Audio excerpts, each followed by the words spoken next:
Well, Brandoski.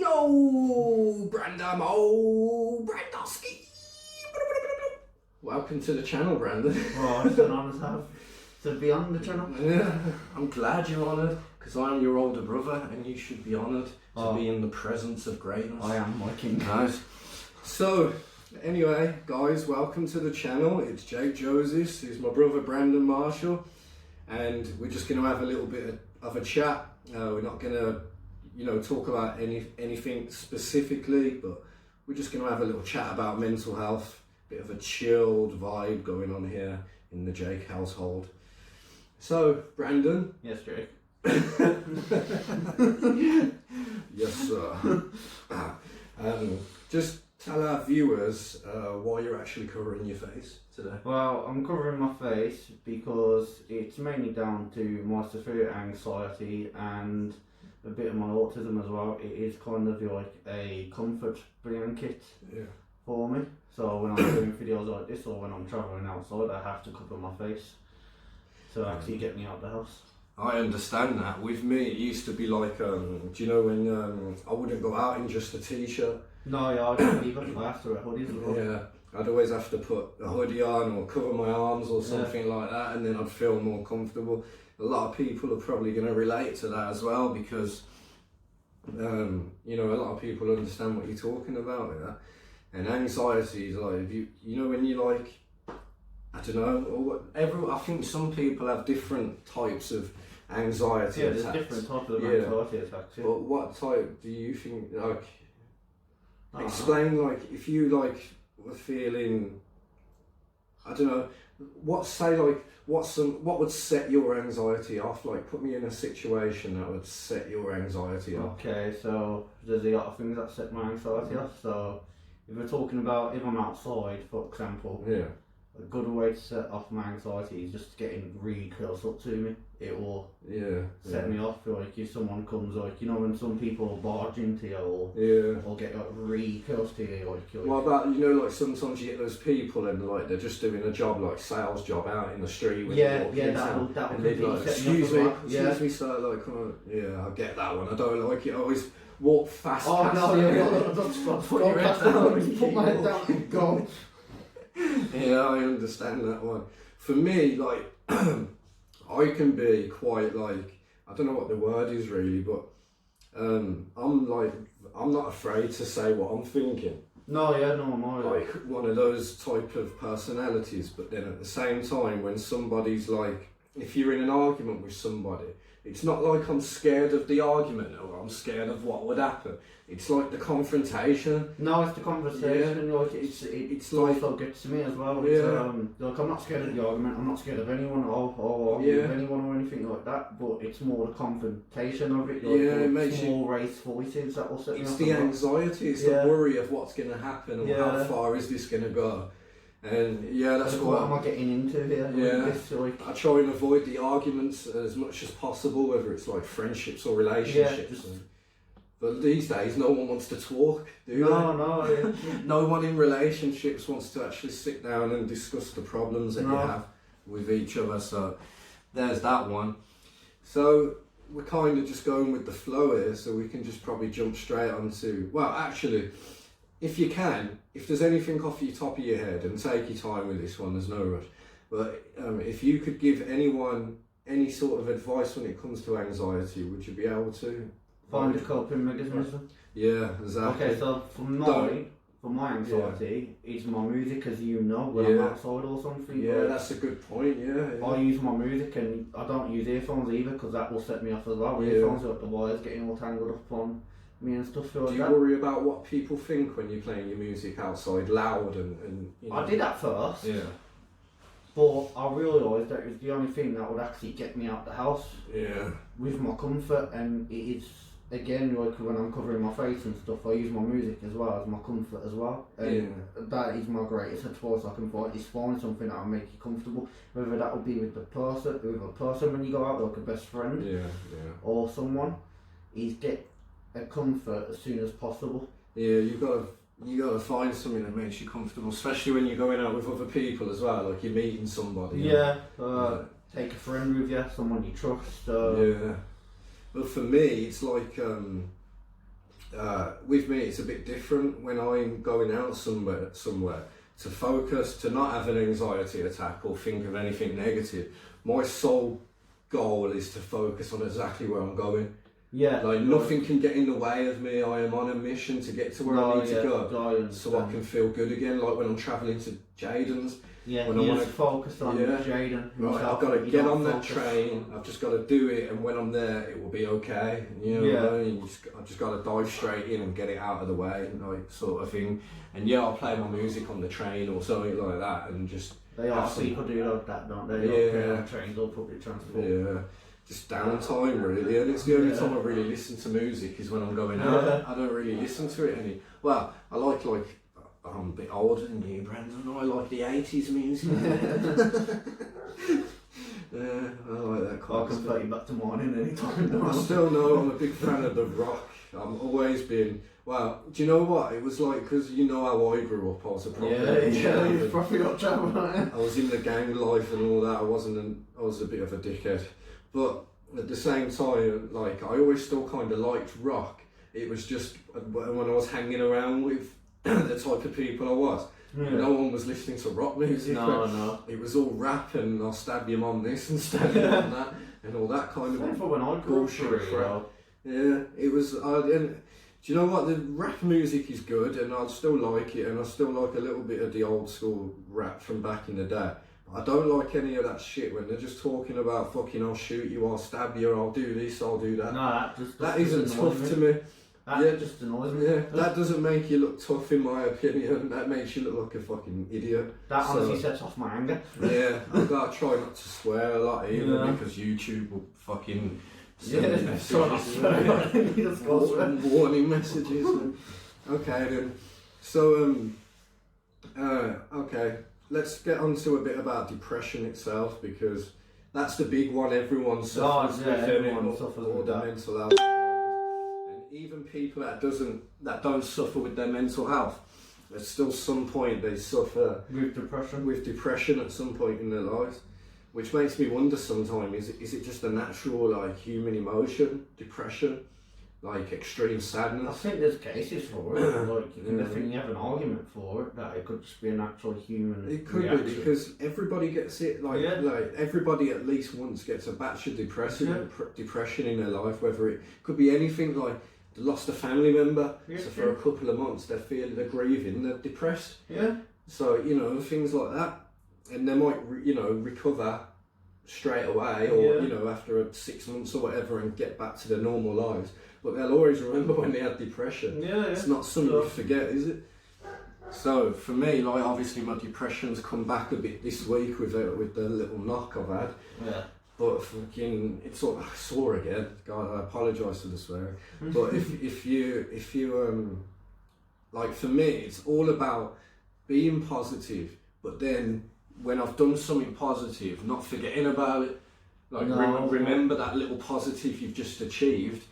Like on the days where I've got nothing to do, and I'm just wake up and I sit on the sofa and I'm like, well, what am I going to do all day? And I need to do something, otherwise I'm not going to be able to. Otherwise, all the thoughts are going to come into me. So I just think of something positive I did from the day before, and that's what kind of gets me through a little bit. Like when you're depressed, like seriously in a dark place, what makes you not want to commit suicide? Like that's a tough question, but we'll throw it out there. What makes you want to keep going? Well, you for one. Well, I appreciate that. You too on that one, Brandon. You too. I know how much it would hurt you, ain't it? Yeah. And obviously I've got a few friends who I know would be devastated as well if I went. So I mainly just carry on for you and them, if you know what I mean. I try not to think about like, because I could easily call myself for it. I don't have no problem with it, but then it's passing the pain on to other people that don't deserve it. Yeah, that's the thing with suicide, it doesn't fix anything. That's the thing, because the way I see it, you're not going to know that you're dead. No, you're not. You're not going to know, but everyone else is. Yeah, exactly. But it's not selfish, and it's nowhere near selfish. It's not selfish when people actually do take their life, because in my opinion, right, when somebody decides to take their life, it's a split-second decision at the moment. Because if you allow yourself to think about it more and more and more, you find that you actually don't do it. Oh, you look at the Incan Park figure. Yeah, exactly. Yeah. Chester. I think that was that Chester Bennington. That was just a spare of the moment decision he made one day that he didn't. You know, and I could guarantee you now that he'd regret that if he could. Yeah, if he had the chance. He had more time to think about it, he wouldn't have done it better or anything. Yeah, and it's a shame, man. You know, he left 6 kids behind there, and you know, me as a fan as well. Yeah, it's a family. It fucking hurt me, that did, man. I was devastated when I found that. It was a big surprise and a shock. See, what, like, I don't know, you see, for me, like, anything can set my depression. Oh, yeah, pretty much the same. Anything. A thought can just pop into my head, and he sent me into a dark space for about 3 weeks. Yeah. You know what I mean? Like, and one of them ones where you close the curtains, you shut the door, you shut all the doors, and you don't even turn your Wi-Fi on. I mean, I'm constantly fighting a war in my head to try to keep myself positive from getting a dark thought, if you know what I mean? Yeah, exactly. Like, you know, I could give an example. Obviously, I've recently gone through a breakup and everything, and for me, like, that's one of my worst things is relationships. Yeah. Abandonment problems from when I was a kid. I'm cleaning myself up here. Yeah. Abandonment issues as well, like, you know what I mean? Like, I always had you and you always had me, but like... But I always kept leaving. Yeah. I always had to leave, didn't I? I? You always had to. Me and Mum, our relationship, you know it all too well. Oh, so I had to leave all the time, innit? Like for foster care and then hostels, and then I'd come back. I went to care once as well, I remember. Yeah, exactly. We both had that horrible experience, man, of just what the fuck is going on in life right now. No kids should go for it. No, none of them should. That's, you know, I mean, that's why I got all that PTSD through Jaden's court case. Yeah, you know, that, I can't keep swearing, but that messed me up there. That court case, I put everything. I was living at Mum's at the time, I saw the stress in my head, man, every night. I always tried to be there for I know. I just shut everyone out, everybody, because my main focus, literally, I didn't want no help. I wanted to do it myself. And even if it killed me, if I had a heart attack in the courtroom, it would have been worth it. And that's what any parent should do for their kids. I mean, Mom's done her best for us, but she could have done better. Well, she could have done way better. So, that's not we'll just leave it at that. So, Mom's always put food in our stomachs and kept us alive, so we can, you know, give her credit for that. Give her credit for that. But anyway, before this turns into a family drama. Yeah, we don't. This ain't the Jeremy Cole show, you know. Like, we ain't doing that. I mean, we could. Yeah. Well, we could petition everybody. Let's bring back the Jeremy Cole show. It'll be called the Jake and Brandon show. Jake and Brandon show. Right, anyone can come on. Anybody, we'll get it up there, man. We'll get the entertainment back for everybody. For everybody out there. We'll bring back the modern TV shows. Well, I like, no. What was I going to say, actually, just before the thought pops out? Oh, there's my cat. Let me just let the cat in. Sorry, guys. Come on. Watch out, my phone's there, bro. You're just giving me the evils, man. No. Don't scratch me. Everybody, it's Regal. Look at the size of him. He's such a big, lovely cat. He's a bit nervous around Brandon, though. I am a bit scared. Let me go! Oh, he's not a bit nervous. No, he's alright, he's fine. Just leave him there.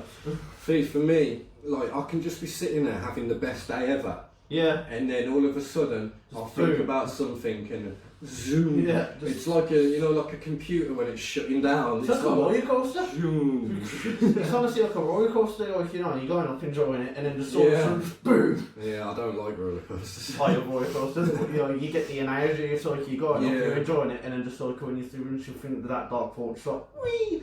Nice word, that is analogy. You don't hear that often. I know. Good one, man. Look at me. Scary shit. Everyone's going to think we're weird. You got me doing a YouTube video and I'm becoming all smart. This ain't me. So yeah, the relationships for me are really, they're the bad ones, man. Because that's when I get all my like abandonment trauma and stuff like that. Because it's not even a joke, man. I've had 4 relationships, 2 have cheated on me, 1 left because of my depression, and you know, 1 it just wasn't ready for a relationship. You know, I've been cheated on. The one I had for 3 years with, you know who, gets me out of the view. Yeah. For no reason at all. Just like, just got from left. So. It's crazy, isn't it? I just don't get it. I think I have probably a little bit of abandonment issues too. Yeah, So you might. I wouldn't be surprised if you did, because, like, you know, your dad was in and out of your life as a kid. He was never around. Yeah, mum and you know. Yeah, mum, yeah, mum and mummy's mum, and you know, yeah. So I don't know, man. Like, it all does. Fuck it out. Get my words out. It all does depend on, like, things. If you, like, have some problems from childhood, then you need to go and address them before you. Because they do drag. Like, for me, I have never addressed anything from childhood. No, sorry. And I just wonder sometimes. I still, like, I'm 28 and I still ask questions like, God, I wish I had, like, a really nice, loving family growing up. Yeah. And I was normal and I could have a decent relationship without any stress or problems or, you know, whatever. Go to work every day just like anyone else and whatever. But people don't understand that when they're looking from the outside on someone with mental health problems. They just see, like, you, say for example, you just walking down the street, going to the shop. Yeah. They could be like, why the fuck ain't he in work? There's nothing wrong with him. Like, there's nothing wrong with him. Why I ain't he think in work? that needs to change for people. People need to open up their eyes a bit, man, and see that, like, people have a lot going on in their heads, and I'm glad that mental health is taken more seriously. No, it's good now, it's taken more seriously. Because back in the day, like, you're going back 30, 40 years, or even as far as the 90s, and you were seen as, like, a crazy person. Oh no, yeah. Like, you were locked up straight in yeah, the mental back in health the days you hospital. were locked up, ain't no care, nothing like that, you were locked up straight away, never to be seen from again. Yeah, back in the 50s, they said it was like, you know, they used to, like, beat them and everything. Yeah. So, Trying to beat it out of them. Are you trying to get famous, Regal? I don't know. What are you doing? Yeah, it's crazy, man. Well, I think, to be honest, you see, I think, I don't know what you feel about this, but what do you think about mental health classes in schools? I think it'd be a great idea. Yeah, from a young age, though. Oh yeah, you're straight from a young age, teach the kids. Because they straight away, because yeah. there's a lot of bullying that goes on that can affect mental health too. If you already suffer with something and you're in school getting your ass bullied and stuff like that for like just being different, it can lead to a lot of suicides and everything like that. I think they need to implement something like mental health classes in school from a young age so people can learn about how dangerous it actually is. Yeah, I agree, 100%, man. Especially from, like, Jaden's age, about 6 years old or something like that. Because they teach them about physical health from that. Yeah, they teach you about physical health. They have They PE. teach you about mental health. PE stands for in school, physical education. So shouldn't there be an ME, mental education, ME classes or something like that? And it might lead, like, people wanting to go to college and help people more often as well. So that could be a good idea, man. So, Brandon, because this video is completely unprepared, and we've just turned the camera on and started talking, I think it's gone pretty well so far. That's actually quite good.